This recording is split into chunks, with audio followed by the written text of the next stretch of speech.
আলহামদুলিল্লাহি রাব্বিল আলামিন ওয়াসসালাতু ওয়াসসালামু আলা সাইয়্যিদিল মুরসালিন আম্মা বা'দ ফাআউযু বিল্লাহি মিনাশ শাইতানির রাজীম বিসমিল্লাহির রহমানির রহিম আসসালাতু ওয়াসসালামু আলাইকা ইয়া রাসূলুল্লাহ ওয়া আলা আলিকা ওয়া আসহাবিকা ইয়া হাবিবাল্লাহ আসসালাতু ওয়াসসালামু আলাইকা ইয়া নবিয়াল্লাহ ওয়া আলা আলিকা ওয়া আসহাবিকা ইয়া নূর আল্লাহ। মাদানী চ্যানেলের দর্শক শ্রোতা, শানে হাবিবুর রহমান, আল্লাহ পাক এর কেমন শান, আল্লাহ পাক তার হাবিবকে কেমন ভালোবাসেন, তার হাবিবের শানে আল্লাহ পাক তার পাক কালাম কোরআনে পাকের মধ্যে কেমন বয়ান করেছেন, কেমন আমাদের কাছে তার বাণী সমগ্র পৌঁছিয়েছেন, যে তার হাবিবের কেমন শান রয়েছে কোরআনে পাকের মাধ্যমে। তো আলহামদুলিল্লাহ আমাদের এই অনুষ্ঠানের স্পেশালিটি হচ্ছে এটাই, আলহামদুলিল্লাহ কোরআনে পাকের আয়াত থেকে, কোরআনে পাক থেকে যে আল্লাহ পাক তার হাবিবকে কেমন ভালোবাসেন, কেমন মোহাব্বত করেন, কেমন শান বয়ান করেছেন আমাদের জন্য, কেমন বাণী আল্লাহ পাকের, সুবহানাল্লাহ। তো আলহামদুলিল্লাহ আমাদের এই অনুষ্ঠানের মধ্যে সেই কোরআনে পাকের আয়াত, তার অনুবাদ, তার তাফসির এবং সেখান থেকে আমাদের নবীর কেমন শান রয়েছে সেটি জানার সৌভাগ্য হয়ে থাকে। তো অনুষ্ঠানের শুরু থেকে শেষ পর্যন্ত আমাদের সঙ্গে থাকার অনুরোধ, ইনশাআল্লাহ অনেক কিছু ইলমে দিন শেখার সৌভাগ্য নসিব হবে। দর্শক শ্রোতা, আমাদের সাথে আলহামদুলিল্লাহ মোবাইল লিগে দাওয়াত ইসলামী আমাদের আব্দুল মুত্তালিব মাদিনী হুজুর উপস্থিত থাকেন মাশাআল্লাহ। তো হুজুর থেকেও ইনশাআল্লাহ আজকে আমরা এই বিষয়ে জানার চেষ্টা করব। তার আগে আপনারা দর্শক শ্রোতা যারা যেখান থেকে দেখতে পাচ্ছেন আমাদের আজকের অনুষ্ঠান, আপনাদেরকে শুভেচ্ছা ও অভিনন্দন জানিয়ে আমাদের অনুষ্ঠান আমরা শুরু করব দরুদ শরীফ পাঠ করার ফজিলত আর শ্রবণ করার মাধ্যমে।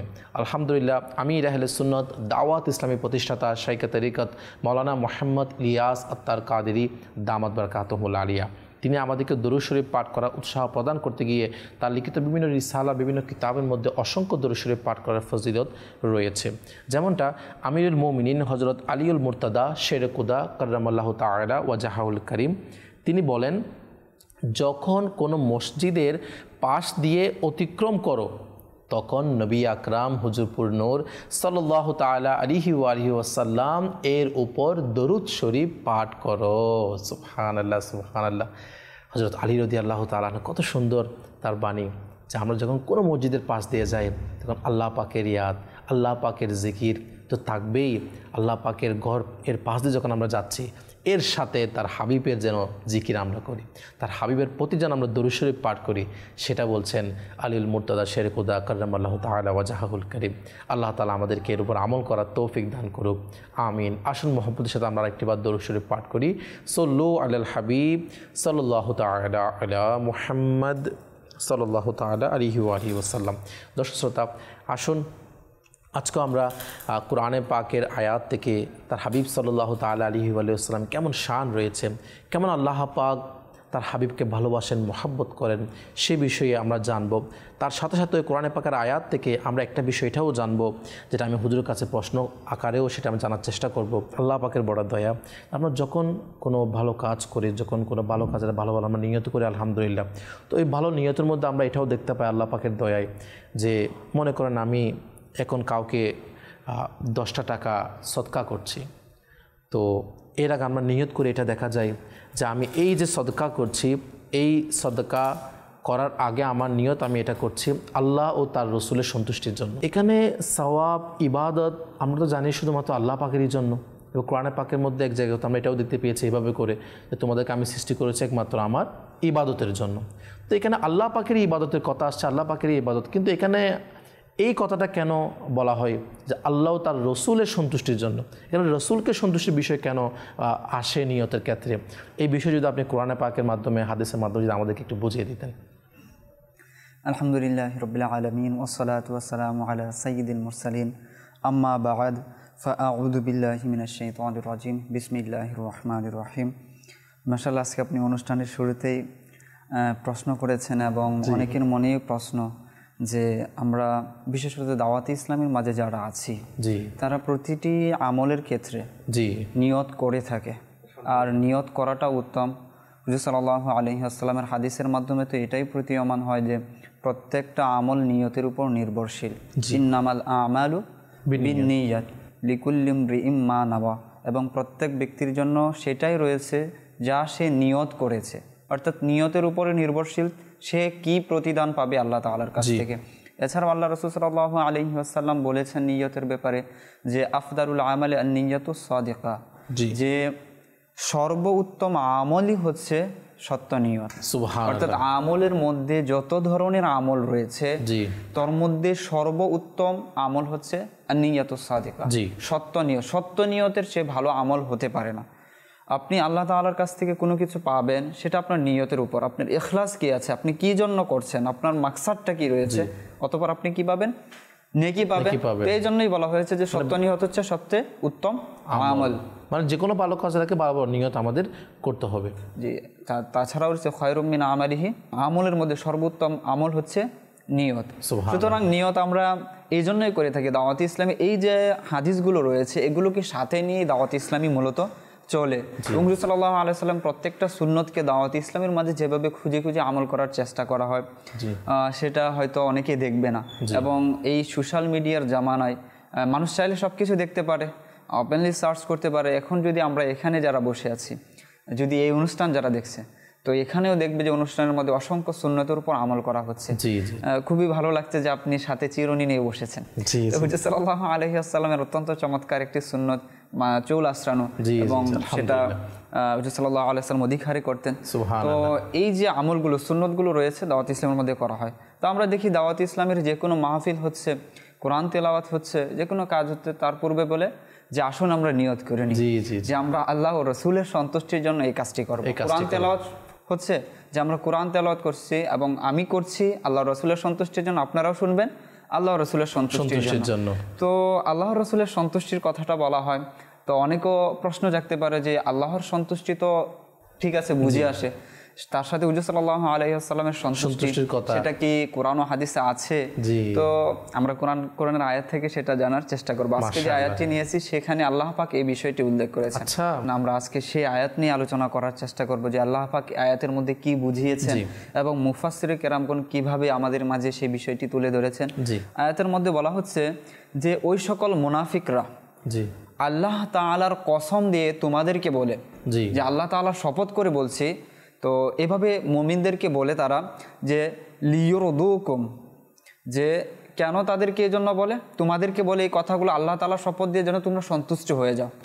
মুনাফিকরা মুসলমানের কাছে এসে, মুমিনদের কাছে এসে আল্লাহর শপথ দিয়ে একটা কসম করে একটা বিষয় বলে, মিথ্যা শপথ করে, এই জন্য বলে যেন মুমিন যারা আছে তারা তাদের উপর সন্তুষ্ট হয়ে যায়, তাদের সাথে যে উঠা বসা যেটা হচ্ছে, সামাজিক যে একটা সম্পর্ক রয়েছে সেটা যেন বিচ্ছিন্ন না হয়, এই জন্য তারা মিথ্যা শপথ করে আল্লাহ তাআলার কাছে এইভাবে বলেন।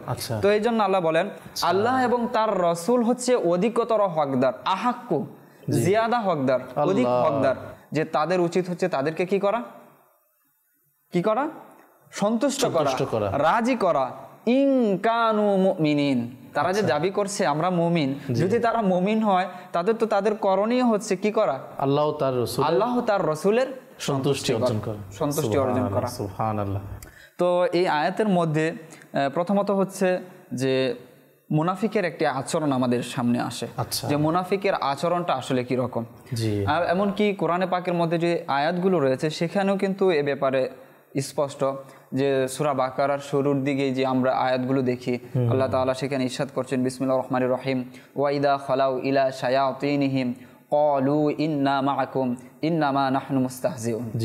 যে এই সকল মুনাফিকরা যখন তারা তাদের শয়তান যারা রয়েছে, অর্থাৎ তাদের লিডার যারা রয়েছে, আবু জাহেল, উতবা, সাইবা, আবু লাহাব, এদের সাথে যখন তারা গিয়ে মিলিত হয় তখন তারা বলে যে ক্বালু ইন্না মাআকুম ইন্নামা নাহনু মুস্তাহজিউন, যে আমরা তো মূলত তোমাদের সাথেই, মানে যে যখন কাফেরদের সাথে যেত, যখন মুশরিকদের সাথে যেত, যখন মুনাফিকদের সাথে সম্পর্ক রাখতো, তখন তারা কি তাদের সামনে গিয়ে বলতো আমরা তোমাদের সাথেই আছি। ইন্নামা নাহনু মুস্তাহজিউন, এই যে আয়াত নাজিল হয়েছে, এই যে হুজুর সাল্লাল্লাহু আলাইহি ওয়াসাল্লাম রয়েছে, সাহাবায়ে কেরাম রয়েছে, আমরা তো জাস্ট তাদের সাথে মজাক করছিলাম, তাদের সাথে দুষ্টামি করার জন্য আসলে মূলত আমরা তাদের সাথে মিলিত হই। তো অনুরূপ এই যে আয়াতটি রয়েছে নাজিল করেছেন আল্লাহ, তার শানে নুজুল মূলত এরকমই ছিল। মুনাফিকরা যখন পরস্পর একসাথে থাকতো তখন আল্লাহ ও রাসূল এর ব্যাপারে তারা সমালোচনা করত, তারা গুস্তাখি করত, আর যখন মুমিনের সাথে তাদের দেখা হতো তখন কসম করে বলতো, নাউজুবিল্লাহ। আরে আমরা তো তোমাদের সাথে, তোমরা যেভাবে ঈমান এনেছো আমরা এভাবেই ঈমান এনেছি। তো আল্লাহ তাআলা বলেন ইয়াহলিফুনা বিল্লাহি লাকুম লিয়ুরদুকুম, তাদের যে শপথ করে বলাটা এটা তোমাদের সন্তুষ্টির জন্য, অথচ আল্লাহ এবং তার রাসূল হচ্ছে অধিক হকদার মানে সন্তুষ্টি অর্জন করার ক্ষেত্রে, সন্তুষ্টি অর্জনের মানে তাদের বিষয় এমন যে তারা আসলে মানে মানুষকে সন্তুষ্টি করার জন্য মিথ্যা কসম করে মানুষের সামনে কি মানুষকে সন্তুষ্টি করার জন্য যা বলার মিথ্যা বলার সবকিছু বলতো, কিন্তু আসলে সেখানে তাদের উচিত ছিল এটাই যে আল্লাহ ও তার রাসূলের সন্তুষ্টি তাদের খোঁজা। এদের অবস্থাটা কিরকম যে আল্লাহ তাআলা অন্যত্র বলেন আফাতাতমাউনা আইয়ুমিনু লাকুম ওয়াকাদ কানা ফারীকুম মিনহুম ইয়াসমাউনা কালামাল্লাহি সুম্মা ইউহাররিফুনাহু মিন বা'দি মা আকালুহু ওয়া হুম ইয়ালামুন। আচ্ছা, তো আল্লাহ তাআলা এখানে মুমিনদের উদ্দেশ্য করে বলছেন, তোমরা কি আকাঙ্ক্ষা করছো এটা যে আইয়ুমিনু লাকুম, তারা তোমাদের জন্য ঈমান নিয়ে আসবে আল্লাহ ওয়া রাসূলের উপর, যে ওয়াকাদ কানা ফারীকুম মিনহুম ইয়াসমাউনা কালামাল্লাহ। এই যে মুনাফিক যে রয়েছে এদের মধ্যে তো এরকম একটা জামাত রয়েছে, এরকম একটা দল রয়েছে যারা আল্লাহ তাআলার কালামগুলো শুনে, কালামগুলো শোনার পর এই কালামের যে মর্মার্থ রয়েছে, এই কালাম কেন নাজিল করা হয়েছে এগুলো জানার পর, এগুলোর মর্মার্থ বুঝার পর জেনে বুঝে এগুলোর মধ্যে ওরা বিকৃতি ঘটানোর চেষ্টা করে, জেনে বুঝে মানুষের মাঝে বিভ্রান্তি ছড়ানোর চেষ্টা করে।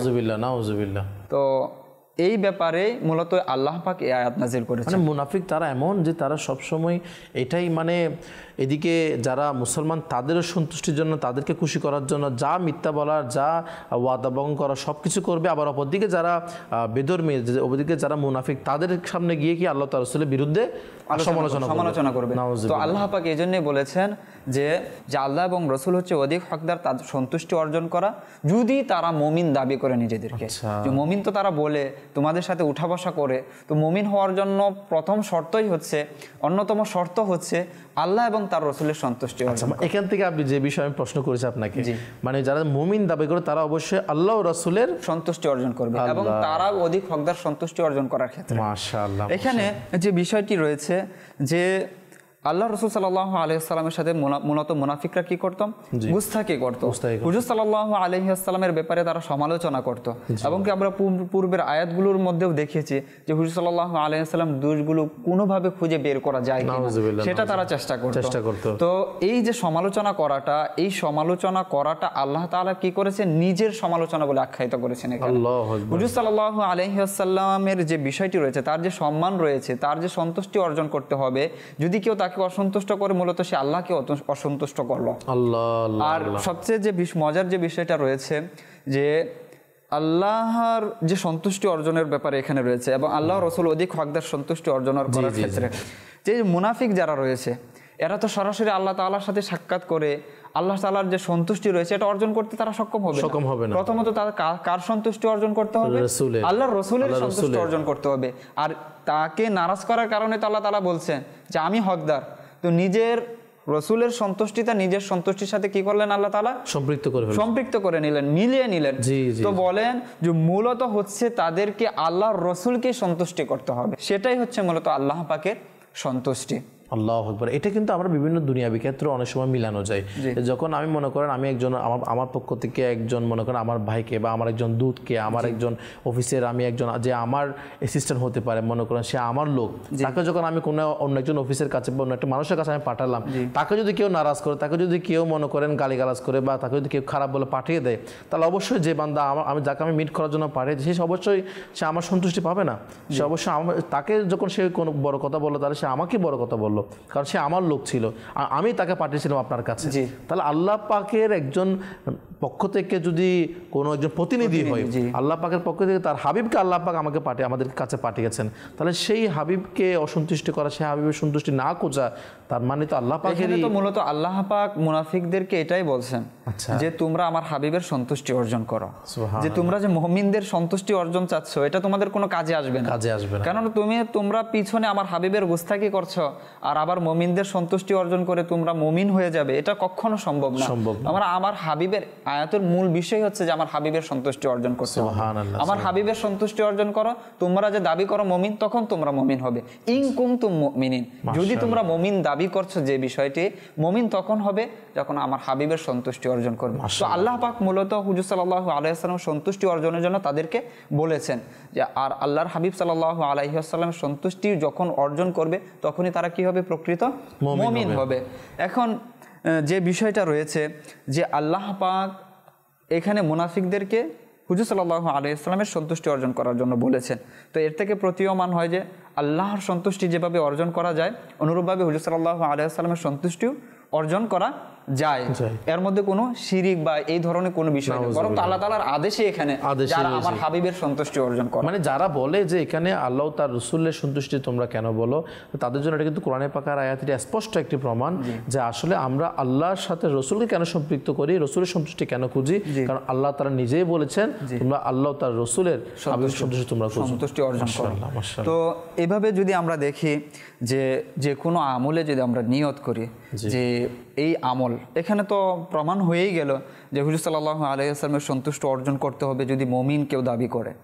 তো এখন আমল করার ক্ষেত্রেও যদি আমরা এভাবে নিয়ত করি যে আমি আল্লাহ তার রাসূলের সন্তুষ্টি অর্জন করতে যাচ্ছি, তো এর মধ্যে কোনো রকম সমস্যা হবে না। তো কোরআনের আয়াত থেকে প্রতীয়মান নামাজ পড়ার জন্য কেউ গেল এবং নামাজের মধ্যে এভাবেই নিয়ত করলো যে আমি আল্লাহ তার রাসূলের সন্তুষ্টি আদায়ের জন্য নামাজ পড়ছি। এখানে এই ক্ষেত্রে অনেকে প্রশ্ন আসতে পারে যে আসলে যারা শয়তানের ওয়াসওয়াসার মধ্যে, শয়তানের পরিবেশের মধ্যে আসলে যারা বড় হয়ে ওঠে তাদের মধ্যে এরকম প্রশ্ন আসবেই, যারা শয়তানের ওয়াসওয়াসা তাদেরকে দেয়। নামাজ পড়ছে, নামাজ তো একমাত্র আল্লাহ তাআলার ইবাদতের জন্য, নামাজ তো এটা আল্লাহ পাকে সিজদা করছি, নামাজ তো আল্লাহ পাকের দরবারে আমি দাঁড়িয়ে কিয়াম করছি, আল্লাহ পাকের দরবারে আমি রুকু করছি, আল্লাহ পাকের দরবারে আমি সিজদা করছি। তো নামাজের কি মধ্যে কেমনে আল্লাহ তাআলার রাসূলের সন্তুষ্টির কথা আসবে, এটাও অনেকে বলে। যে ইবাদত তো মূলত আল্লাহ তাআলার জন্যই, ইবাদতে কোনো অংশীদার নেই, মানে এক কথাই ইবাদতের মধ্যে একমাত্র আল্লাহ তাআলা। ইবাদত যখন আমরা করছি তখন আমরা নামাজে দাঁড়াচ্ছি, সিজদা কাকে দিব?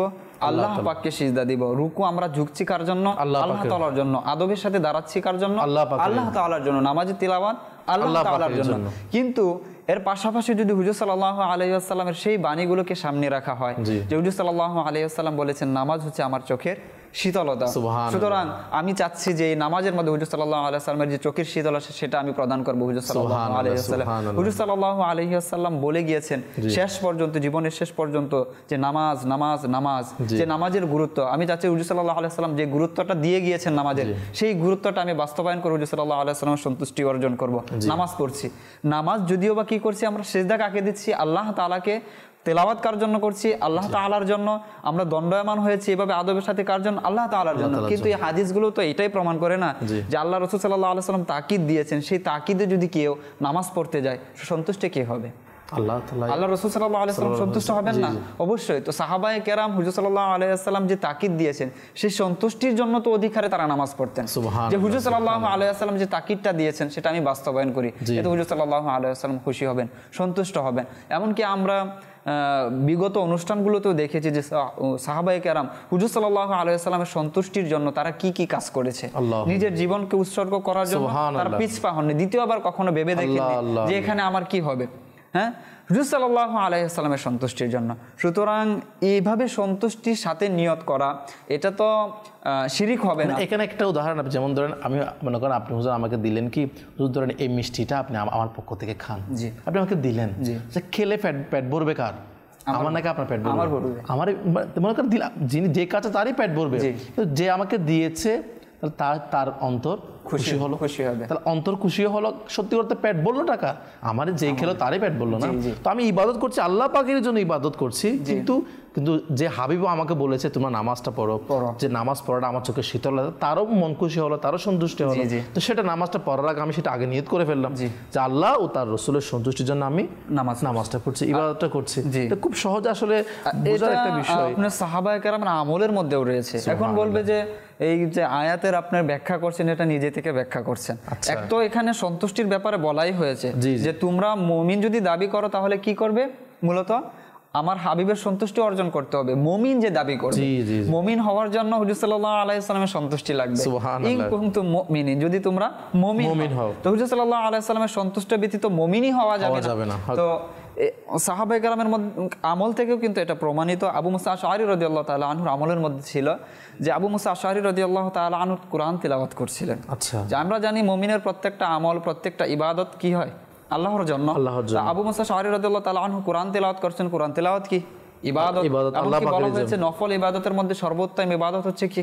কোরআন তিলাওয়াত, হাদিসের মধ্যে এসেছে। তো আবু মুসা আশআরী রাদিয়াল্লাহু তাআলা আনহু তিনি নফল ইবাদত করছেন, অর্থাৎ কোরআন তিলাওয়াত করছেন। তো হুজুর সাল্লাল্লাহু আলাইহি ওয়াসাল্লাম বললেন যে তুমি যে কোরআন তিলাওয়াত করছিলে, তোমার তিলাওয়াতটা অত্যন্ত সুন্দর।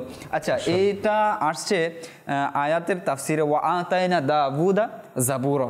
যে এই আয়াতটা যে রয়েছে, এই আয়াতের তাফসিরে আপনার রুহুল বায়ান, খাজেন এবং মাদারিক, এই তাফসিরের মধ্যে এই ঘটনাটা উল্লেখ করা হয়েছে। ব্যাখ্যায় এই হাদিসটা মূলত নিয়ে আসা হয়েছে যে হুজুর সাল্লাল্লাহু আলাইহি ওয়াসাল্লাম আবু মুসা আশআরী রাদিয়াল্লাহু তাআলা আনহুকে দেখলেন যে রাত্রের বেলা তিনি কি করছেন? কোরআন তেলাওয়াত করছিলেন। তো তিনি বললেন, আল্লাহ তো তোমাকে হযরত দাউদ আলাইহিস সালামের কণ্ঠস্বর দান করেছেন। সুবহানাল্লাহ। আবু মুসা আশআরী রাদিয়াল্লাহু তাআলা আনহু তিলাওয়াত করছেন। তো হুজুর সাল্লাল্লাহু আলাইহি ওয়াসাল্লাম পরবর্তীতে তাকে বললেন যে আল্লাহ তো তোমাকে দাউদ আলাইহিস সালাতু ওয়াস সালামের কণ্ঠস্বর দান করেছেন। সুবহানাল্লাহ। যে কণ্ঠস্বর শুনে সমুদ্রের মাছ পর্যন্ত চলে আসতো, সেই কণ্ঠ, মায়াবী কণ্ঠ আল্লাহ পাক তোমাকে দান করেছেন। কত সুন্দর কথা। আবু মুসা আশআরী রাদিয়াল্লাহু তাআলা আনহু আরজ করলেন, ইয়া আল্লাহর রাসূল, আমি যদি জানতাম আমার কোরআন তেলাওয়াত স্বয়ং কোরআনওয়ালা শুনছেন, তাহলে আমি আরো সুন্দরভাবে পড়তাম। আল্লাহ, সুবহানাল্লাহ, সুবহানাল্লাহ, কত সুন্দর জবাব। মাশাআল্লাহ। যদি আমি জানতাম যে আপনি আমার কোরআন তেলাওয়াত শুনছেন, তাহলে আমি আরো সুন্দর করে তেলাওয়াত করতাম। সুবহানাল্লাহ। নামাজ পড়া, কোরআন তেলাওয়াত করা আল্লাহর ইবাদত, কিন্তু আবু মুসা আশআরী রাদিয়াল্লাহু তাআলা আনহুর এই মূল্যবান ইবাদতের মাঝেও প্রিয় নবী সাল্লাল্লাহু আলাইহি ওয়াসাল্লামের সন্তুষ্টি চেয়েছিলেন। যদি তিনি জানতেন যে হুজুর সাল্লাল্লাহু আলাইহি ওয়াসাল্লাম শুনছেন, তাহলে হুজুর সাল্লাল্লাহু আলাইহি ওয়াসাল্লামের সন্তুষ্টির জন্য, তার মনকে আরো আন্দোলিত করার জন্য তিনি সেখানে কি নিয়ত করে নিতেন? আরো সুন্দর করে যে নিয়তের মধ্যে, যে ইবাদতের মধ্যেও যে হুজুর সাল্লাল্লাহু আলাইহি ওয়াসাল্লামের সন্তুষ্টি শামিল করা যায়। আল্লাহ পাক যে শেষের যে শর্তটা জুড়ে দিয়েছেন, এটা অনেক বড় কিন্তু শর্ত ছিল যে ইন কুনতুম মুমিনিন, যদি তোমরা মুমিন হও তাহলে কি করবে? তোমরা আমার হাবিবের সন্তুষ্টি তোমরা অর্জন করতে হবে। তো সাহাবায়ে কেরাম এই বিষয়গুলো খুব ভালোভাবে উপলব্ধি করতেন। আর এই জন্য তো সাহাবায়ে কেরামের ব্যাপারে আল্লাহ রাসূল বলেছেন যে ফাবি আইহিম ইক্তাদাইতুম ইহতাদাইতুম, তাদের মধ্য থেকে যে কারো অনুসরণ করবে তোমরা হিদায়াত পেয়ে যাবে। আবু মুসা আশআরী রাদিয়াল্লাহু তাআলা আনহু জলিলুল কদর সাহাবীদের মধ্যে থেকে একজন। তিনি মুস্তাহিদ যে সকল সাহাবীরা ছিলেন, সেই সকল সাহাবীর মধ্যে তিনি ছিলেন একজন। সুতরাং মাসআলা নেওয়ার ক্ষেত্রে যদি আমরা দেখি যে আবু মুসা আশআরী রাদিয়াল্লাহু তাআলা আনহুর থেকে এই যে মাসআলাটা, এটা কি নেওয়া যাবে কিনা, তো মুস্তাহিদ হিসাবে সেখান থেকে আমরা এই মাসআলা নিতে পারি। তিনি একজন মুস্তাহিদ সাহাবী ছিলেন।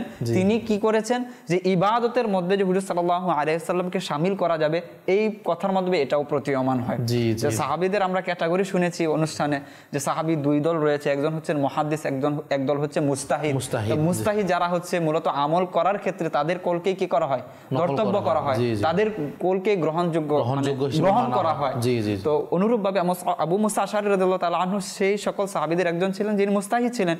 তো এই ক্ষেত্রেও আবু মুসা আশআরী রাদিয়াল্লাহু তাআলা আনহুর কোলকে আমরা নিতে পারি যে আমল করার ক্ষেত্রে হুজুর সাল্লাল্লাহু আলাইহি ওয়াসাল্লামের সন্তুষ্টি নেওয়া যাবে, ইবাদতের মধ্যে হুজুর সাল্লাল্লাহু আলাইহি ওয়াসাল্লামের সন্তুষ্টিকে শামিল করা যাবে, কিন্তু ইবাদত হবে কার? আল্লাহ পাকের।